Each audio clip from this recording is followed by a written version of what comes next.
அண்ணே ஒரு கோரிக்கை வச்சிருக்காங்க.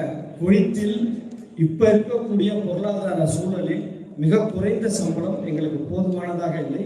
அந்த சம்பளத்தை எங்களுக்கு ஒரு கூடுதல் சம்பளமாக இந்திய அரசு மூலியமாக அதை செய்ய வேண்டும் என்று கோரிக்கை வச்சிருக்காங்க.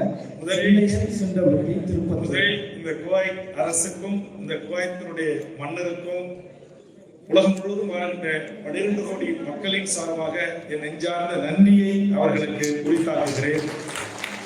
கடல் தாண்டி வந்து உங்களுடைய உழைப்பை செலுத்தி, உங்கள் உதிரத்தை செலுத்தி, உங்கள் கடுமையான உழைப்பின் காரணமாக சுயமரியாதையோடு தன்மானத்தோடு தங்கள் வாழ்க்கையை நகர்த்துவதற்கு, தங்களுடைய குடும்பம் நேர்மையான முறையில் நம்முடைய தாய் மண்ணில் வாழ்வதற்கான அந்த வாய்ப்பை உருவாக்கி தந்திருக்கிற இந்த நாட்டு அரசாங்கத்திற்கு நாம் கடமைப்பட்டிருக்கிறோம். பிரிதொரு நாட்டு அரசாங்கத்தினுடைய சம்பளம் அரசு பணிகளிலோ தனியார் துறைகளிலோ நாம் பிரிதொரு நாடு.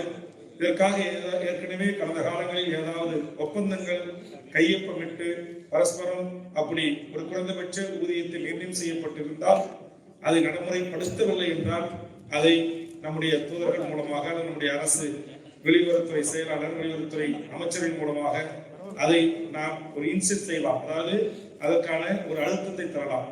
அது இல்லாத பட்சத்தில் இந்த நாட்டு அரசாங்கத்தின், அதுவும் குறிப்பா இஸ்லாமிய நாடுகளின் சட்ட திட்டங்களில் இந்திய அரசோ அல்லது இந்திய அரசின் சட்டங்களோ அதற்கு ஏற்று இசைவாக இருக்காது என்பது என்னுடைய கருத்து. அதனால் உங்களுடைய உழைப்பு, உங்களுடைய திறமை, உங்களுடைய கூடுதல் நேர பணி, இந்த அடிப்படையில் தான் இந்த நாட்டு அரசாங்கம் உங்களுக்கு சம்பளம் வழங்குகிறது. இதை நாளைக்கே சென்று நரேந்திர மோடியிடம் சொல்லி அல்லது அமித்ஷாவிடம் சொல்லி உயர்த்தி தருகிறேன், உயர்த்தி உங்களுக்கு வாங்கி தருகிறேன் என்று உண்மைக்கு மாறான வாக்குறுதியை நான் இந்த அவையில் தர விரும்பவில்லை.